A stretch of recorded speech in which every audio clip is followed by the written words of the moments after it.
Estamos com o professor João Viana Júnior. Ele é bacharel em teologia, pós-graduado em ciência da religião, faz parte do nosso grupo de professores, é docente na nossa instituição e estará nos trazendo uma abordagem sobre o Pentateuco.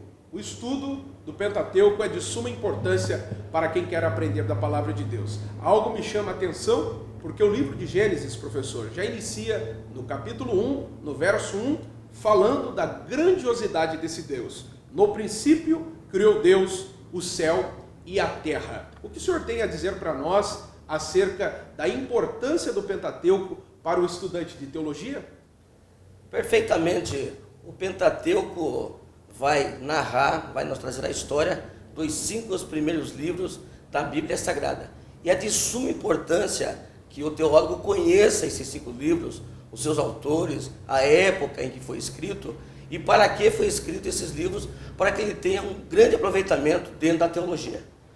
Muito bem, professor. A sua colocação foi de suma importância para que possamos então aprender um pouco mais da palavra de Deus. Vem estudar conosco, vem aprender da palavra de Deus através do estudo bíblico.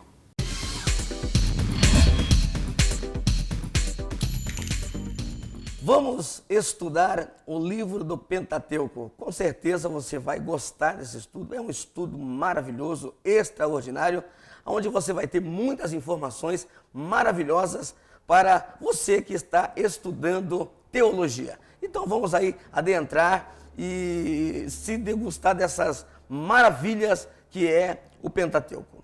O Pentateuco vem de 2 radicais gregos, pente, quer dizer 5, e teucos, que quer dizer rolos. Então, significa os 5 rolos, falando dos 5 primeiros livros da Bíblia Sagrada, que são eles: Gênesis, Êxodo, Levíticos, Números e Deuteronômios. Com certeza, você vai ser abençoado com esta palavra que temos para passar para você. Primeiramente, nós queremos falar um pouco sobre o livro do Gênesis. O livro do Gênesis, como você talvez já saiba, mas é importante frisarmos que é o livro do princípio. É o livro onde tudo começou. No livro de Gênesis, nós já temos no capítulo 1 uma grande informação para todos nós que somos cristãos, que conhecemos a palavra de Deus. Que no princípio criou Deus os céus e a terra. Vejamos bem que a Bíblia ela não dá tanta informação assim para falar para você de onde que veio, de onde que é, de que é feito Deus. Não, a Bíblia ela já inicia se dizendo que no princípio criou Deus os céus e a terra. E a Bíblia e o Gênesis no seu todo vai tratar de princípios, de coisas maravilhosas. O capítulo 2 de Gênesis, por exemplo, vai nos trazer a beleza do Éden, vai nos mostrar como que era o Éden na sua forma harmônica, a qual Deus criou e colocou o homem lá para que dele ele pudesse ser maravilhosamente bem atendido ali por Deus. Mas no capítulo 3, a cena parece que vai mudando, porque no capítulo 3 nós temos ali a caída do homem, aonde o homem deu ouvido à serpente e caiu. Mas o capítulo 3, ele não termina com essa história trágica e triste, mas no capítulo 3, o verso 15, traz-nos uma informação tremenda e maravilhosa. É chamado de proto-evangelho. Ali nós temos a primeira promessa de Deus de restauração do homem, através da semente da mulher, ia nascer um que ia pisar a cabeça da serpente. Ainda que a serpente lhe ferisse o calcanhar, a Bíblia vai nos dizer que a semente da mulher ia pisar a cabeça da serpente. Sabemos todos nós que a semente da mulher, nesse texto, falava da pessoa do nosso Senhor e Salvador Jesus Cristo. Como a história do capítulo 3 ela não termina triste assim, o capítulo 4 ele já começa também com algumas tristezas. Nós temos ali o primeiro homicídio. O primeiro homicídio mostra ali no capítulo 4 de Gênesis. Ali no capítulo 4 nós já vemos o início do ódio, da inveja, da vingança, do homicídio, coisas terríveis acontecendo no capítulo 4. Mas a Bíblia, ela é cheia de coisas maravilhosas e no capítulo 4 ainda começa um descendente, aquele que veio no lugar de Abel que foi morto, começa a invocar o nome do Senhor, começa a dar louvores ao nome do nosso Deus. Então o capítulo 4 é um capítulo maravilhoso, mostrando todas essas maravilhas. No capítulo 5, 6, 7, até o capítulo 11, nós vamos ter várias histórias fantásticas e maravilhosas. Por exemplo, no capítulo 7, nós vamos ter o dilúvio vindo sobre a face da terra. No capítulo 11, nós vamos ver a Torre de Babel, a confusão das línguas. Que coisas são essas? Do capítulo 12 a seguir, até o capítulo de número 49 de Gênesis, vai tratar dos nossos patriarcas. Nós vamos ver aí a escolha de Deus através de Abraão. Nós vamos estudar sobre Abraão, Isaac, Jacó, personagens principais, personagens centrais da Bíblia Sagrada, né? Abraão, Isaac, Jacó e José, homens maravilhosos que Deus fez coisas tremendas através desses homens. Se você quer conhecer bem esses homens, se você quer conhecer todas essas histórias fantásticas, você não pode deixar de estudar, de ler e compreender o livro de Gênesis. O livro de Gênesis é o livro dos princípios, é um livro maravilhoso para que você possa aprender e estudar nesse livro tão glorioso. O livro do Êxodo, a palavra Êxodo, ela significa, no grego, da versão a Septuaginta, saída. É claro que o próprio nome do livro, ele já vem nos dizendo da saída do povo que estava na terra do Egito para o deserto, que eles iam a caminho a Canaã. Então, Êxodo quer dizer saída. O livro do Êxodo é um livro importantíssimo, porque se em Gênesis nós estudamos sobre as famílias, sobre os patriarcas, sobre as promessas, em Êxodo nós vamos ver essa nação inteira servindo e glorificando ao nosso Deus. Você conhece muito bem a história. O povo ficou na terra do Egito por mais de 4 séculos. E era promessa de Deus tirar esse povo da terra do Egito. E chegando o tempo certo, a época certa, a plenitude dos tempos, Deus tirou o povo da terra do Egito com mão muito forte através do seu servo Moisés. Moisés, ele é o personagem central em todo o Pentateuco. Por ser ele próprio o escritor, ele vai narrar de forma maravilhosa todas as maravilhas de Deus que Deus operou na terra do Egito. Nós vamos ver capítulo 1, capítulo 2 e capítulo 3 de Êxodo, mostrando claramente a forma que Deus tirou o povo da terra do Egito. Era uma época difícil, era uma época que o povo estava sofrendo por demais. Aprove a Deus e no deserto de Midian visitar seu servo Moisés. Moisés teve uma experiência fenomenal com Deus. A Bíblia vai nos dizer que a sarça ardia, mas não se consumia. Moisés via para lá para ver aquele fenômeno tão extraordinário e ele é surpreendido pela voz de Deus dizendo: Moisés, descalça a sandália dos teus pés, porque o lugar em que tu pisas é terra santa. E ali Moisés teve um diálogo maravilhoso com Deus.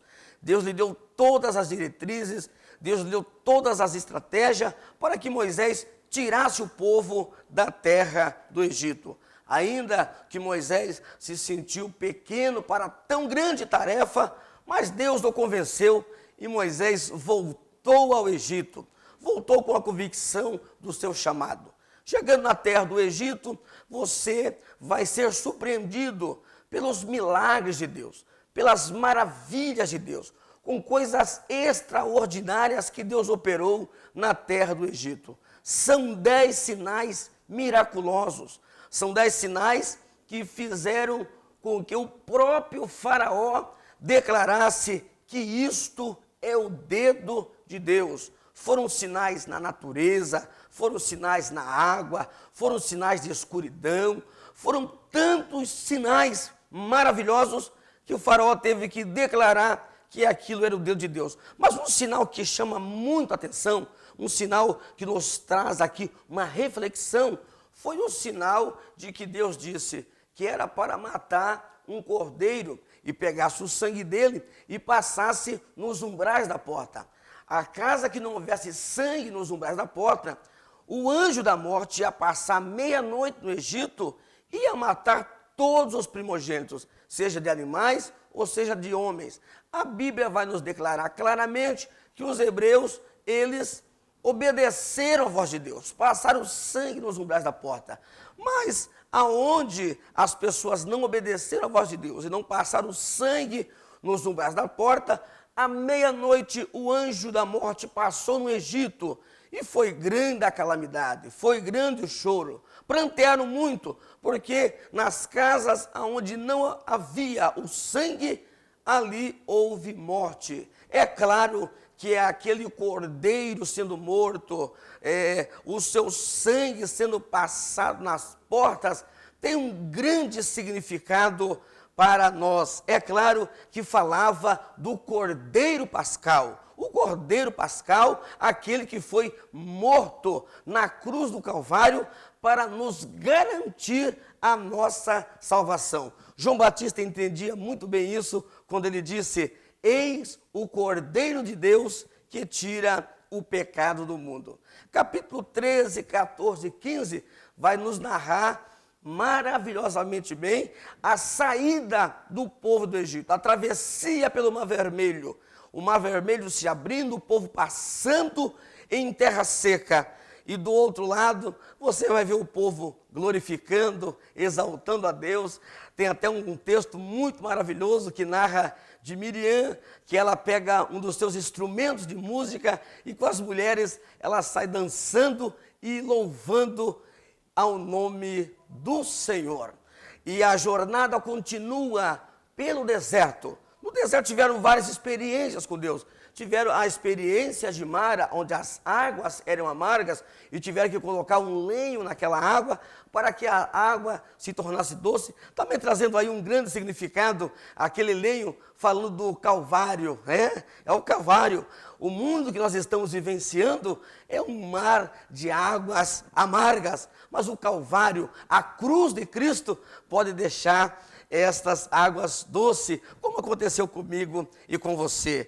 E a jornada continua pelo deserto. Tiveram experiências de Deus dando para eles pão, de Deus dando para eles carne, e foram experiências maravilhosíssimas da parte de Deus para esse povo. Até chegarmos no capítulo 19, falando ali da lei que desceu, da lei que foi escrita pelo próprio dedo de Deus. Eles recebendo essa lei, eles continuam a sua jornada, continuam de forma esplêndida e recebem todas as ordenanças, recebem todas as leis, e ali eles recebem também uma das coisas mais maravilhosas, eles recebem ali toda a instrução para a construção de uma tenda, onde Deus ia se manifestar e falar com o povo no deserto. Termina o livro de Êxodo dizendo que após feita a tenda, com o que o povo tinha doado para fazer essa tenda, termina com o fogo descendo dentro da tenda e manifestando a glória do Senhor. Vamos estudar agora o livro de Levíticos. É claro que o livro de Levíticos, ele ainda, todas as suas leis e ordenanças foram entregues ao pé do Monte Sinai. Nós falamos no livro de Êxodo sobre a entrega de toda a arquitetura para fazer a tenda. Agora nós vamos ver mais leis sendo entregues para o povo, mais leis essas agora que ia guiar o povo pelo deserto. E vai falar de leis de higiene, vai falar de coisas do dia a dia, vai falar do sacrifício, como que deveria ser feito o sacrifício no livro de Levíticos. É claro que Levíticos, a palavra origina-se porque todos os sacerdotes que iam participar fazendo essas leis eram da tribo de Levi. Então, sendo da tribo de Levi, daí surgiu a palavra Levíticos, né? Então, dentro do livro de Levíticos, você vai estudar e você vai compreender como que eram feitas essas leis e como que eram feitas essas ordenanças.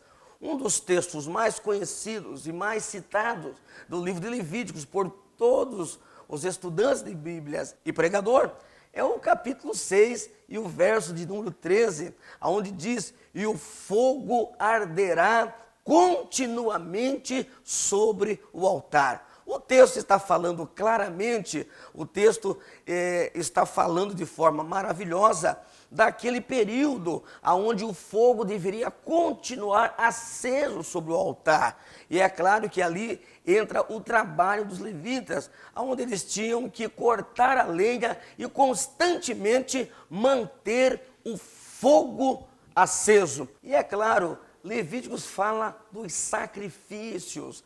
É claro que o livro de Levíticos vai tratar do sacrifício pela culpa maior, chamada pecado. No livro de Levíticos nós vamos encontrar todos os sacrifícios relacionados ao pecado do homem. No livro de Levíticos também nós vamos estudar e compreender todas as festas de Israel. Festas essas importantíssimas na vida desse povo. Nós vamos também ver aqui a festa concernente ao ano sabático. E nós vamos compreender e entender de uma vez por todas no Novo Testamento que todos esses sacrifícios, que todas essas oblações, elas tinham somente uma sombra. Sabe por quê? A realidade toda está em Cristo. Todos os sacrifícios levíticos, todos os sacrifícios do Antigo Testamento apontavam para uma só pessoa, para a pessoa de nosso Senhor e Salvador Jesus Cristo. Vamos estudar agora o livro de Números. Números denominou-se esse nome do livro por causa de dois recenseamentos que foram feitos neste livro. Um no princípio dele e o outro no capítulo de número 26. É bom que você anote isso, porque você vai aí se adequando dentro desse livro. O livro de Números vai narrar historicamente 39 anos da história desse povo. Toda essa história deu-se no deserto. Experiências amargas que eles tiveram no deserto. Experiências tristes que tiveram no deserto. Nós vamos ler no livro de Números aqui a morte de quase todos no deserto, exceto 3 homens, Moisés, Josué e Calebe. É claro que desses 3 homens, somente 2 adentraram a terra prometida.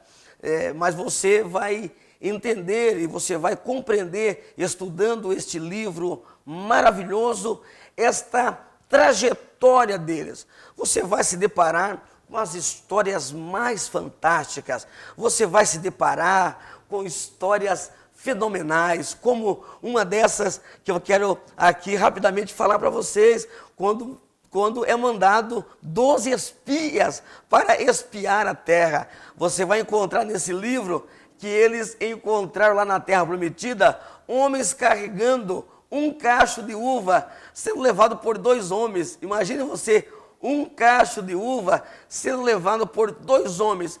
Era algo maravilhoso aos olhos deles, mas eles também se depararam com os grandes gigantes. E quando eles voltam decepcionados, voltam tristes, amargurados, dizendo: olha, nós éramos para os seus olhos como gafanhotos, e eles a nós também. Era uma cena triste, mas 2 homens ali se levantam com muita ousadia. 2 homens se levantam ali, Josué e Calebe, e traz uma palavra de ânimo, dizendo para eles que Deus podia entregar a cidade prometida na mão deles, porque eles eram homens que criam piamente na palavra de Deus. O livro de Números é um livro que vai narrar toda a história, todo o compêndio, e terminando o livro de Números, já vai dar entrada num livro histórico, o livro de Josué. É quase um elo entre esses dois, narrando a história desse povo. Então, o livro de Números vai nos tratar histórias tristes, mas também um final feliz do povo entrando na terra prometida. No livro de Números, você vai encontrar histórias fantásticas como essa que eu acabei de falar para você e muitas outras histórias extraordinárias. Então você não pode deixar de estudar esse livro, mergulhar nesse livro e ser abençoado por ele. Esse é o meu desejo para você, em nome de Jesus. Chegamos no livro de Deuteronômio. É um livro fantástico, maravilhoso. É o último livro do Pentateuco. Deuteronômio, a palavra, significa repetição da lei. Porque no livro de Deuteronômio, Moisés teve que repetir toda a lei para o povo. É claro que já era uma nova geração. Aquela geração que saiu da terra do Egito, todos tinham morrido no deserto, exceto Josué e Calebe e o próprio Moisés. Por isso, agora Moisés vem repetindo a lei para o povo, mostrando a graciosidade da lei e mostrando as penalidades da lei. Nós vamos se deparar no capítulo 28 como um dos capítulos mais importantes de Deuteronômio, porque aqui vai mostrar o caminho da vida e o caminho da morte. Aqui vai mostrar o caminho da obediência e o caminho da desobediência. E ali nós temos aquele grande capítulo das bênçãos e maldições. Bênção para quem obedece e maldição para quem não obedece. Livro de Deuteronômio termina de forma gloriosa, mostrando a lei e as suas penalidades. E aí, meu amigo, meu querido aluno, que Deus possa falar mais forte ao teu coração, que Deus possa falar mais forte à sua vida, que este livro seja um marco importante, que você venha desfrutar das maravilhas que traz o livro de Deuteronômio. Não somente o Deuteronômio, mas sim os 5 livros do Pentateuco. Que Deus possa abençoar. Até a próxima. O nome Pentateuco, nós já sabemos que é dado ao grupo de 5 livros iniciais da Bíblia Sagrada. O que é que nós podemos aprender ainda com a matéria de Pentateuco, pastor? Pastor Elton, como eu já disse, o Pentateuco são os 5 livros de Moisés. Eles escrevem desde a criação do mundo, como Deus criou o mundo, como Deus criou o homem, como Deus criou toda a existência do globo terrestre. Isso tratando do livro de Gênesis. Quando nós, olhando no Pentateuco, o livro de Êxodo, vem a saída do povo de Israel do Egito, que estava escravizado por muitos anos ali, que José reinou no Egito, ou governou o Egito. E o povo de Israel foi para lá juntamente com os seus familiares e formou-se uma grande multidão. E Deus usa Moisés para tirar o povo de Israel do Egito. Isso nós encontramos no livro do Êxodo. No livro do Êxodo também foram dadas as leis, aquelas tábuas que Moisés sobe ao monte e o Senhor a escreve, e Moisés desce e quebra realmente aquelas tábuas. Depois Moisés teve que reescrevê-las. Nós vamos encontrar também no livro do Êxodo. Depois vem o livro de Levíticos, onde estão as leis dos sacerdotes, como que os sacerdotes realizavam os sacrifícios, as leis dos sacrifícios, o ano sabático, as leis também dos 50 anos, onde que a terra poderia ficar livre, tudo no livro de Levítico. Aí nós vamos para o livro de Números. No livro de Números, nós vemos uma caminhada, toda aquela trajetória do povo no deserto, o que passaram, milagres que aconteceram ali. E por fim, no Pentateuco, nós encontramos o livro de Deuteronômio, que nesse livro de Deuteronômio, então, é exatamente o fecho da história de Moisés. Quando Moisés chega à beira do Jordão, ele sobe no monte, dá uma olhada, havia as terras do Jordão, vê do outro lado da terra, porém, como Deus havia dito, que Moisés não entraria na terra prometida, mas sim o povo, Moisés institui agora um líder, que realmente foi Josué. Josué agora lidera o povo, atravessa o Jordão e entra então para a terra prometida, Canaã. Então, nesses 5 livros, nós vemos promessas de Deus que foram cumpridas e outras que ainda se cumprem hoje nos momentos atuais. É por isso, estudante da Bíblia, você que estuda teologia, é importante você estudar o Pentateuco. Desses 5 livros procede, então, toda a história bíblica, aquilo que nós temos hoje. Ali tem profecia com respeito a Jesus, inclusive, Deus disse a Moisés que levantaria um profeta semelhante a ele. Esse profeta cumpriu-se em Jesus, Quando Jesus ressuscita o filho da viúva de Naim, o povo gritou: um grande profeta se levantou entre nós e Deus visitou o seu povo. Isso é importante, porque trata exatamente do Pentateuco, onde está toda a história que implementa a Bíblia para que você entenda a realidade bíblica. Portanto, estude, esforce e Deus é contigo. Espero que você tenha obtido aproveitamento nesse estudo da Palavra de Deus. A Palavra de Deus, ela é indispensável para quem quer crescer na graça e no conhecimento. Que Deus abençoe a sua vida.